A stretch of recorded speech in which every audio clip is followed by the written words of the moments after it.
N കൺമുന്നിൽ ഒരു അത്ഭുതം തുടങ്ങുന്നു. എൻ കൺമുന്നിൽ ഒരു അത്ഭുതം തുടങ്ങുന്നു. ഇന്നേശുവിൻ്റെ കൈകൾ എൻ ജീവിതം പണിയുന്നു. ഞാൻ തേടി നടന്നതെല്ലാം എന്നേശുവിൻ കൈകളിലുണ്ട്. ഞാൻ കാത്തിരുന്നതെല്ലാം ഇന്നു മുതൽ എൻ സ്വന്തം. ഞാൻ തേടി നടന്നതെല്ലാം എന്നേശുവിൻ കൈകളിലുണ്ട്. ഞാൻ കാത്തിരുന്നതെല്ലാം ഇന്നു മുതൽ എൻ സ്വന്തം. യേശുവേ യേശുവേ അത്ഭുതങ്ങളുടെ അഭിഷേകം. ഹല്ലേലൂയ.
പകരം കോട്ടകളെ ഇടിപ്പാൻ ദൈവസന്നിധിയിൽ ശക്തിയുള്ളവയത്രേ.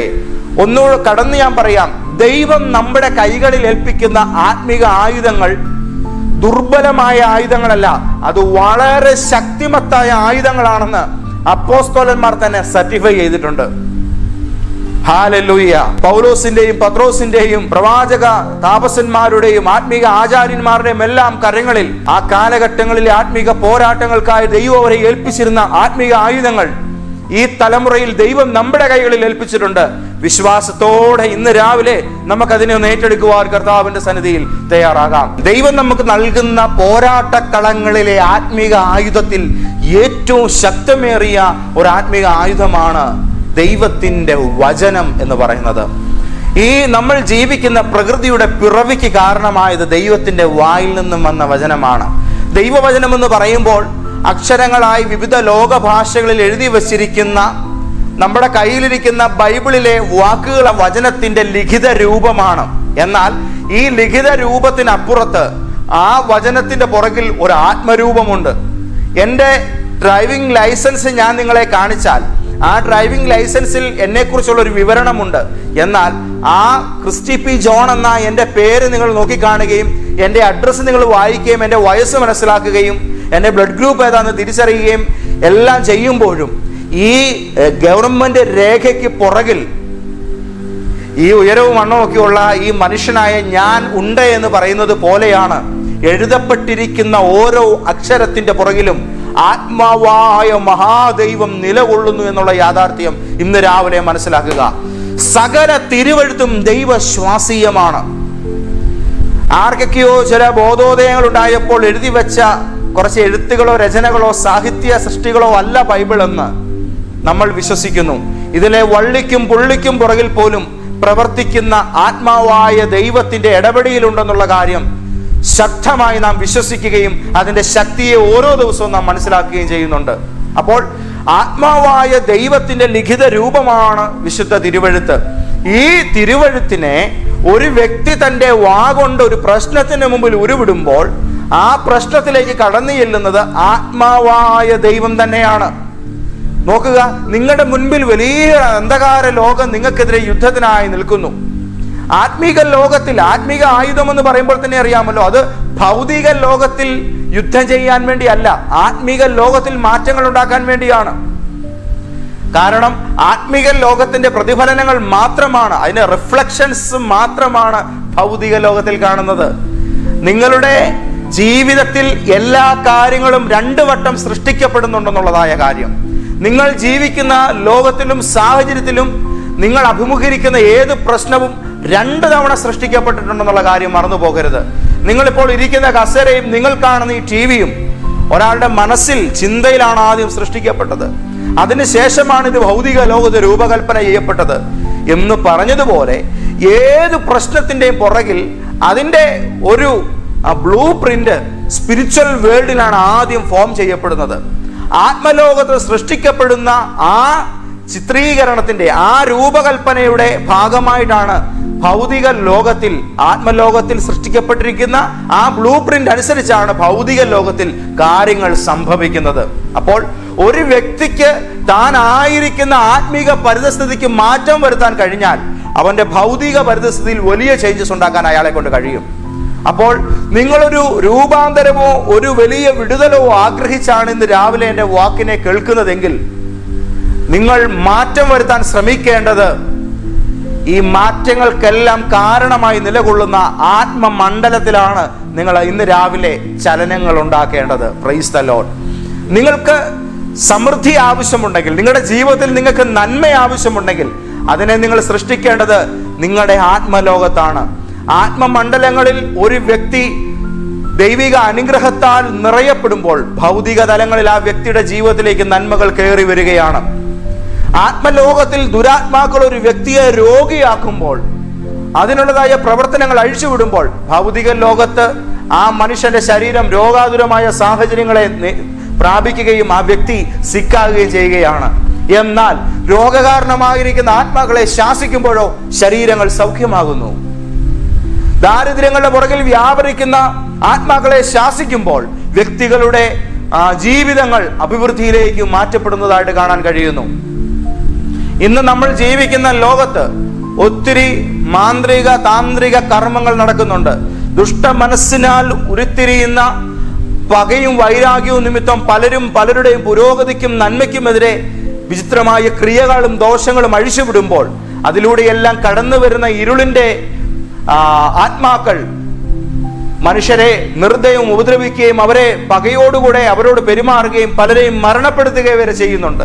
ഇങ്ങനെയുള്ള സാഹചര്യങ്ങൾ നമ്മുടെ ജീവിതങ്ങൾക്ക് നേരെ കയറി വരുമ്പോൾ അതിനെയൊക്കെയും അതിജീവിക്കുവാൻ ദൈവം നമ്മുടെ കൈകളിൽ നൽകിയിരിക്കുന്ന ഏറ്റവും ശക്തിമത്തായ ഒരു ആയുധമാണ് ദൈവത്തിന്റെ വചനം. അതായത് ഇത്തരത്തിലൊരു പ്രശ്നം നിങ്ങളുടെ ജീവിതത്തിന് നേരെ കയറി വരുമ്പോൾ നിങ്ങൾ അതിനെ നേരെ പറഞ്ഞയക്കുന്നത് ഈ തിരുവഴുത്തിലെ ഒരു വചനത്തെ ആണെങ്കിൽ, ഈ ബൈബിളിലെ ഒരു വാക്യത്തെയാണ് നിങ്ങൾ ആ പ്രശ്നത്തിന് നേരെ നിങ്ങൾ എടുത്തങ്ങോട്ട് നിർത്തുന്നതെങ്കിൽ, നിങ്ങൾക്ക് വേണ്ടി അവിടെ യുദ്ധത്തിനായിട്ട് കടന്നു ചെല്ലുന്നത്, ഞാൻ പറയുന്നു, എഴുതപ്പെട്ട കുറെ അക്ഷരങ്ങളല്ല, ആ അക്ഷരങ്ങളുടെ പുറകിൽ വ്യാപരിക്കുന്ന ആത്മാവായ മഹാദൈവം തന്നെയായിരിക്കും നിങ്ങൾക്ക് വേണ്ടി ആ സമയത്ത് പ്രവർത്തിക്കുന്നത്. അപ്പോൾ ഞാൻ എന്താണ് ചെയ്യേണ്ടത്? എൻ്റെ ജീവിതത്തിൽ ആത്മീക പോരാട്ടങ്ങളെയും യുദ്ധങ്ങളെയും ഞാൻ നേരിടുമ്പോൾ ഈ തിരുവഴുത്തിൽ നിന്ന് എനിക്ക് ദൈവം നൽകിയിരിക്കുന്ന ആത്മീക ബോധ്യങ്ങളിൽ നിന്നുകൊണ്ട് എന്നെ ബലപ്പെടുത്തുന്ന ദൈവവചനത്തെ ഞാൻ ഉരുവിട്ടു തുടങ്ങുക എന്നതാണ്. വിശ്വാസത്താൽ ഞാൻ അതിനെ പ്രഖ്യാപിക്കുക എന്നതാണ്. എൻ്റെ ജീവിതത്തിന്റെ മുൻപിൽ ഞാൻ ദൈവവചനത്തെ വിളംബരം ചെയ്തു തുടങ്ങുമ്പോൾ എൻ്റെ മുൻപിലുള്ള സാഹചര്യത്തിന് അസാധാരണമായൊരു മാറ്റം സംഭവിക്കുകയാണ്. ഹല്ലേലൂയ. ഇന്ന് രാവിലെ അനേക ആയിരങ്ങൾക്ക് ബാധിക്കപ്പെട്ടിരിക്കുന്ന ഒരു പ്രശ്നം എന്താണെന്ന് ഞാൻ പറയാം. ആത്മീക ലോകത്ത് ഭൗതിക ലോകത്തുള്ളതിനേക്കാൾ ഊമന്മാരായ മനുഷ്യരുണ്ട്. യെസ്, അത് തിരിച്ചറിയേണ്ടതായിട്ടുണ്ട്. ഏറ്റവും കൂടുതൽ ഊമന്മാരായ, സംസാര ശേഷിയില്ലാത്ത മനുഷ്യരുള്ളത് ഭൗതിക ലോകത്തല്ല, സ്പിരിച്വൽ വേൾഡിലാണ്. ഊമന്മാരായ മനുഷ്യർ, ചെകിടന്മാരായ മനുഷ്യർ, ദൈവ ശബ്ദം കേൾക്കാത്ത ആത്മീകർ, ദൈവവചനത്തെ സംസാരിപ്പാൻ വാ തുറക്കാതെ ഞരങ്ങിയും മൂളിയും മാത്രം ഈ തിരുവഴുത്തിനെ ഉപയോഗിക്കുന്നവർ, ഇടിപൊട്ടുന്ന ശബ്ദത്തിൽ ഭൗതിക ലോകത്തിൽ മറ്റുള്ളവരോട് ശോഭിക്കുകയും സംസാരിക്കുകയും ചെയ്യുന്നവർ പോലും ആത്മലോകത്തിലേക്ക് കയറി വരുമ്പോൾ സ്തുതിക്കുന്ന കാര്യത്തിൽ, തിരുവചനം ഉരുവിടുന്ന കാര്യത്തിൽ അവർ ഊമന്മാരാണ്. അവർക്ക് കഴിയില്ല. ശബ്ദമുയർത്തി ദൈവത്തെ സ്തുതിക്കാൻ പറയുമ്പോൾ പലരും ചിന്തിക്കുന്നത് ഒച്ചപ്പാടും ബഹളവും ഒക്കെ പാസ്റ്റർമാർക്ക് ഇഷ്ടമുള്ളത് കൊണ്ടാണ് ഇങ്ങനെ ജയിക്കുന്നതെന്നാണ്. ആ ധാരണ തെറ്റാണ്. ജീവിത സാഹചര്യങ്ങളിൽ പലരും സംസാരിക്കാൻ കഴിയാതെ ഊമന്മാരായിരിക്കുക. ഒരു പ്രോബ്ലം കയറി വരുമ്പോൾ അതിനോട് എന്തിനാണ് നീ എന്റെ ജീവിതത്തിലേക്ക് കയറി വന്നതെന്നോ, എന്തിനാണ് നീ എന്റെ ലൈഫിന്റെ മേൽ ഇത്തരം നിയന്ത്രണങ്ങൾ ചെലുത്തുന്നതെന്നോ ചോദിക്കാനുള്ള ധൈര്യമില്ലാതെ വന്നു കയറുന്ന ഏത് സാഹചര്യത്തെയും ഇരുകൈ നീട്ടി സ്വീകരിച്ച് അതിനു മുമ്പിൽ പഞ്ചപുച്ഛമടക്കി മിണ്ടാതെ ഇരുന്ന് പലതും അനുഭവിച്ചു കൂട്ടുന്ന ഒത്തിരി പേരെ ഞാൻ കണ്ടിട്ടുണ്ട്. അവരുടെ ചിന്ത ദൈവഹിത പ്രകാരമാണ് എൻ്റെ ജീവിതത്തിൽ എല്ലാ കാര്യങ്ങളും നടക്കുന്നതെന്നാ. തെറ്റ്. ദൈവഹിതത്തിന്റെ ഉടുപ്പിട്ട് പലപ്പോഴും പിശാച് അനേകായിരങ്ങളുടെ ജീവിതത്തിൽ വലിയ കാര്യങ്ങൾ നടത്തിക്കൊണ്ടിരിക്കുകയാണ്.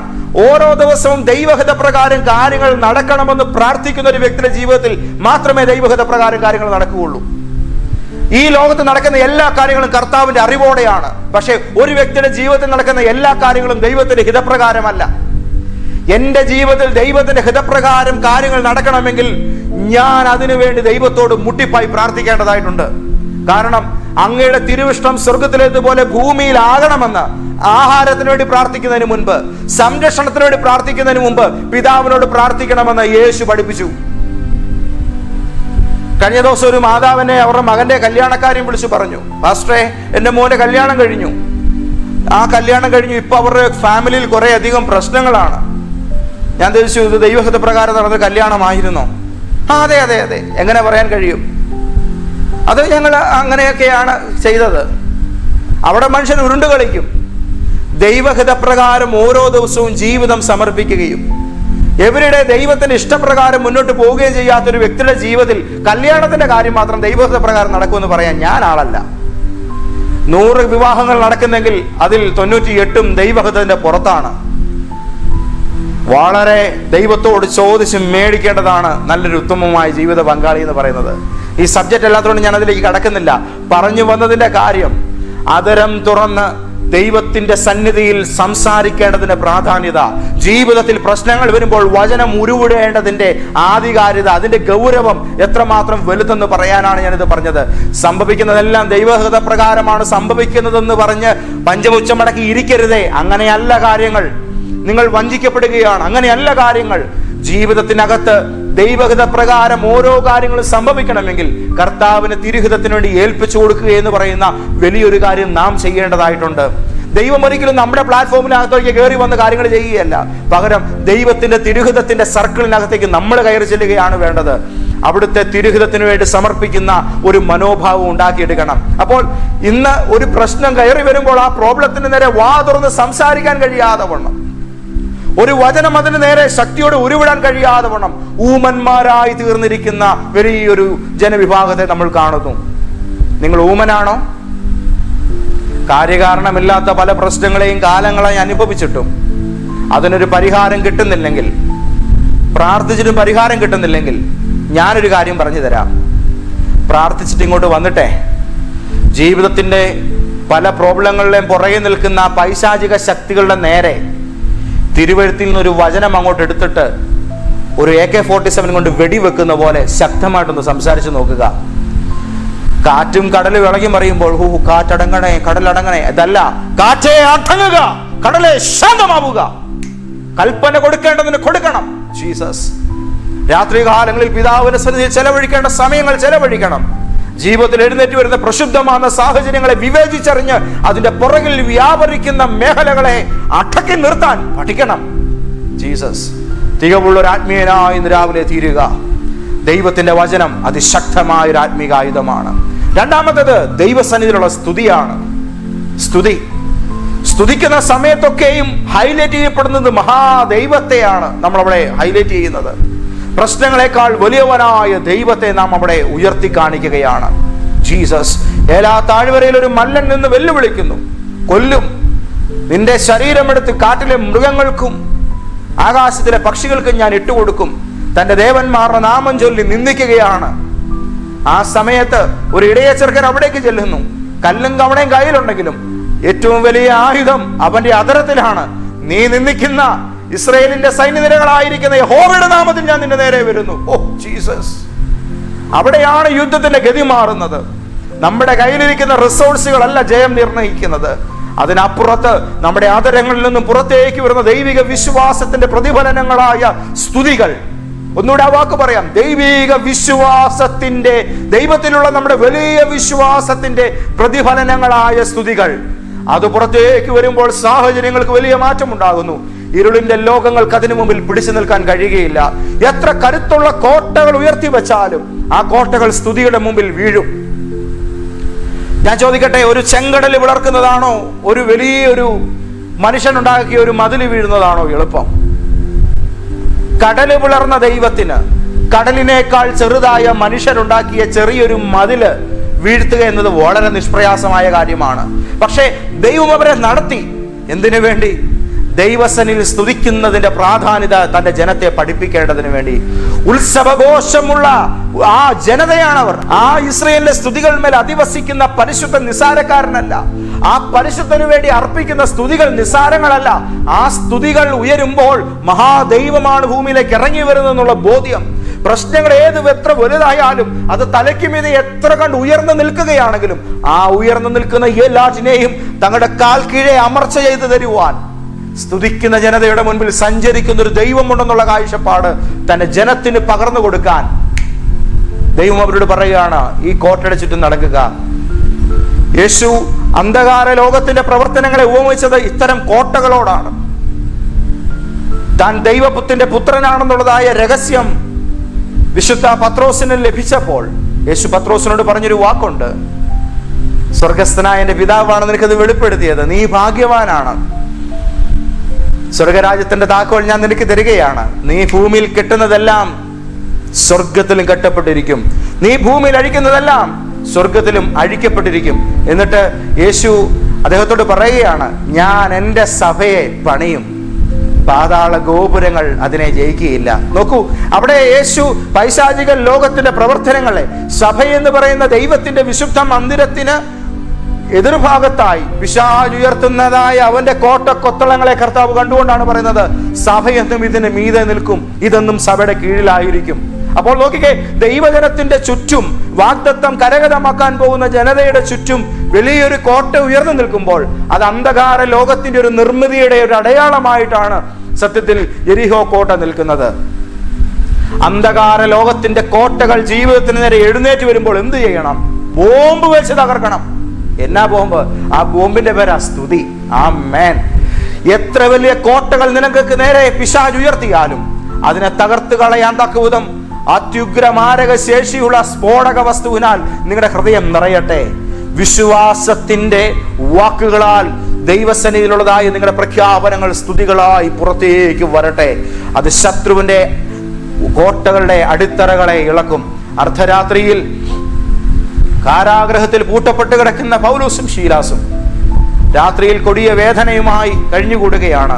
വലിയ പാറക്കിടുങ്ങുകളിൽ ചങ്ങലകൾ കെട്ടി അഗാധങ്ങളിലേക്ക് താഴ്ത്തത് കോൺക്രീറ്റ് ചെയ്ത് വലിയ ബലവത്തായിട്ട് ഇളകാത്ത അടിസ്ഥാനങ്ങളായി ചങ്ങലകളും ആമങ്ങളും ഉറപ്പിച്ചിട്ട് അതിൽ ദുർബലരായി അടിച്ച് അവശരാക്കപ്പെട്ട 2 ദുർബലരായ അഭിഷക്തർ ബന്ധിക്കപ്പെട്ട് കിടക്കുകയാണ്.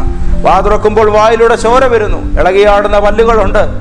ആ ചോര ഊറുന്ന അതരം കൊണ്ട് മേലാകെ നീര് വെച്ചിരിക്കുന്ന അതികഠിനമായ വേദനയുടെ ആ രാത്രിയിൽ ഇരുട്ടിയപ്പോൾ വേദന കൂടുകയാണ്. ശരീരത്തിലേക്ക് ഇരച്ചു കയറുന്ന വേദനകളുടെ നടുവിൽ വാതുറന്ന ദൈവത്തെ സ്തുതിക്കുകയാണ് പൗലോസും ശീലാസും. വേദനകളുടെ നടുവിൽ, ബന്ധനങ്ങളുടെ നടുവിൽ, കാരാഗ്രഹങ്ങളുടെ അകത്തളങ്ങളിൽ ആകുമ്പോൾ എന്ത് ചെയ്യണം? ബൈബിളിൽ 2 അപ്പോസ്തലന്മാർ അതിന്റെ മാതൃക കാട്ടിത്തരുന്നു. ദൈവത്തെ സ്തുതിക്കണം. അവർ ദൈവത്തെ പാടി സ്തുതിച്ചു. ആ സ്തുതിയുടെ നടുവിൽ കാരാഗ്രഹങ്ങൾക്ക് ഇളക്കം തട്ടുന്ന വിധത്തിൽ ദൈവപ്രവൃത്തി അവിടെ ഇറങ്ങി. കാരാഗ്രഹത്തിന്റെ അടിസ്ഥാനങ്ങൾ കുലുങ്ങി. ശ്രദ്ധിച്ചുകൊണ്ടിരുന്ന സഹതടവുകാരുടെ കൈകളിൽ നിന്ന് സാമ്രാജ്യങ്ങൾ താഴിട്ട് പൂട്ടിയ ചങ്ങലകൾ സ്വതവേ അഴിഞ്ഞു വീണു. സ്തുതിക്കുമ്പോൾ അത് കേൾക്കുന്നവന്റെ ബന്ധനം പോലും അഴിയുമെന്നുള്ള കാര്യം ഇവിടെ നമ്മൾ കാണുന്നു.